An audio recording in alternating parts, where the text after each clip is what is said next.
Good morning बच्चों। आज हम आपको गद्य खंड से पाठ 2 आचार्य महावीर प्रसाद द्विवेदी जी का जीवन परिचय बताएंगे। इस जीवन परिचय को आप अपनी कॉपी में लिख लीजिए। आचार्य महावीर प्रसाद द्विवेदी का जन्म 1864 ईस्वी में रायबरेली जिले के दौलतपुर ग्राम में हुआ था। परिवार की आर्थिक स्थिति ठीक न होने के कारण इनकी शिक्षा सुचारू रूप से नहीं हो सकी। स्व अध्ययन में इन्होंने संस्कृत, बंगला, मराठी, फारसी, गुजराती, अंग्रेजी आदि भाषाओं का ज्ञान प्राप्त किया तथा तत्कालीन पत्र पत्रिकाओं में अपनी रचनाएं भेजने लगे। प्रारंभ में इन्होंने रेलवे के तार विभाग में नौकरी की, परंतु 1903 ईस्वी में नौकरी छोड़कर पूरी तरह से साहित्य सेवा में जुट गए। द्विवेदी जी से पूर्व हिंदी के नाम पर लोग अपनी अपनी इच्छा से लिख रहे थे। इन लोगों के भाषा प्रयोग पर टीका टिप्पणी करके सही मार्ग निर्देशित करने वाला कोई नहीं था। सरस्वती पत्रिका के संपादक का पदभार संभालने में इन्होंने अद्वितीय प्रतिभा से हिंदी साहित्य को अलौकिक प्रदान किया एवं उसे निखारा और उनकी अभूतपूर्व श्रीवृद्धि की। द्विवेदी जी का सबसे महत्वपूर्ण कार्य था हिंदी भाषा का संस्कार और परिष्कार। इन्होंने भारतेंदु युग की स्वच्छंदता को नियंत्रित किया। द्विवेदी जी ने हिंदी भाषा को व्याकरण सम्मत बनाने, उसको पूर्व रूप को निखारने, उनके शब्द भंडार को बढ़ाने और उसको सशक्त, समर्थ एवं परिमार्जित करने का कार्य किया। सन 1931 में इन्होंने काशी नगरी प्रचारणी सभा ने इन्हें आचार्य तथा हिंदी साहित्य सम्मेलन ने इन्हें वाचस्पति की उपाधि से विभूषित किया गया। सन 1938 में हिंदी के यशस्वी साहित्यकार आचार्य द्विवेदी परलोकवासी हो गए। इनकी मृत्यु का समाचार फैलते ही संपूर्ण जगत में शोक छा गया। द्विवेदी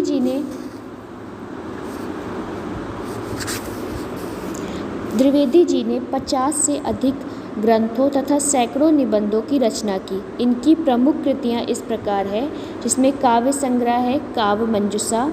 निबंध संग्रह में द्विवेदी जी के सर्वाधिक निबंध सरस्वती तथा अन्य पत्रिकाओं में एवं निबंध संग्रहों के रूप में प्रकाशित हुए हैं। आलोचना, नाट्यशास्त्र, हिंदी नवरत्न, रसग रंजन, साहित्य शिखर, विचार विमर्श, साहित्य संदर्भ, कालिदास और उनकी कविता और कालिदास की निरंकुशता आदि।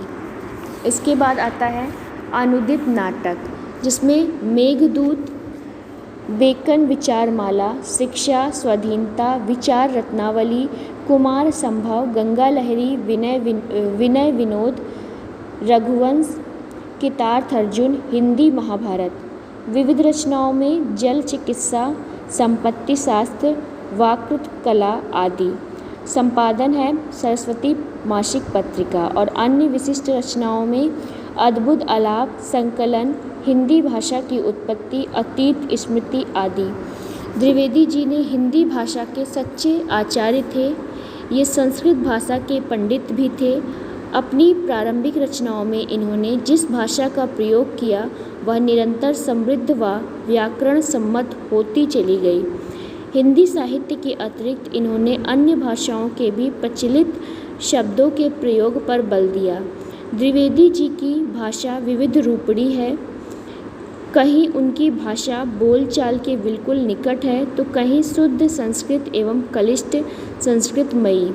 द्विवेदी जी ने भाषा को प्रभावशाली बनाने की दृष्टि से संस्कृत की सूक्तियों का प्रयोग तो किया ही है, साथ ही लोकोक्ति और मुहावरों से भी अपनी रचनाओं को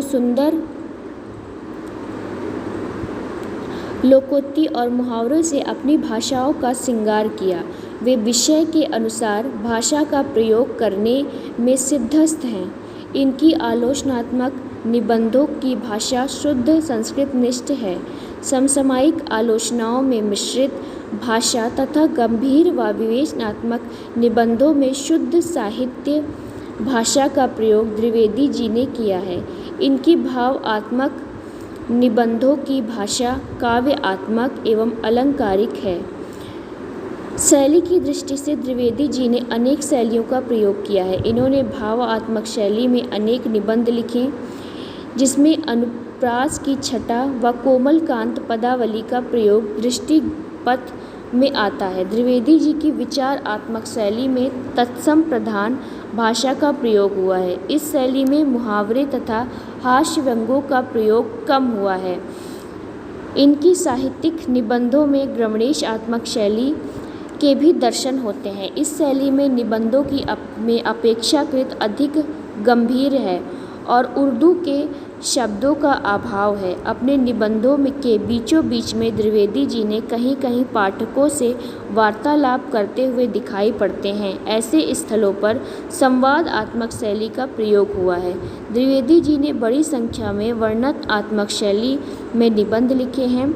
आत्मकथा तथा कथात्मक निबंध भी इसी शैली में लिखे गए हैं, यथा एक हिसाबी कुत्ता, दंडदेव का आत्मनिवेदन, हंस संदेह आदि।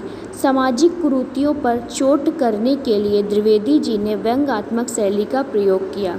आचार्य महावीर प्रसाद द्विवेदी हिंदी साहित्य के युग प्रवर्तक साहित्यकारों में से एक हैं। वे समाज और संस्कृति के क्षेत्र में अपने वैचारिक योगदान की दृष्टि से नवचेतन के संवाहक के रूप में अवतरित हुए हैं। इन्होंने शुद्ध साहित्यिक खड़ी बोली का वास्तविक प्रणेता माना जाता है। इनकी विलक्षण प्रतिभा ने सन 1900 से 1922 तक हिंदी साहित्य के व्योम को प्रकाशित रखा, जिसकी ज्योति आज भी हिंदी साहित्य का मार्गदर्शन कर रही है। इसी कारण 1900 से 1922 ईस्वी तक के समय को हिंदी साहित्य के इतिहास में द्विवेदी युग के नाम से जाना जाता है। वस्तुतः द्विवेदी जी ने अपने युगों की एक दैदीमान विभूति थे। तो बच्चों, ये हो गया आचार्य महावीर प्रसाद द्विवेदी का जीवन परिचय। आप इस अपनी कॉपी में लिख लीजिए। आज के लिए बस इतना ही।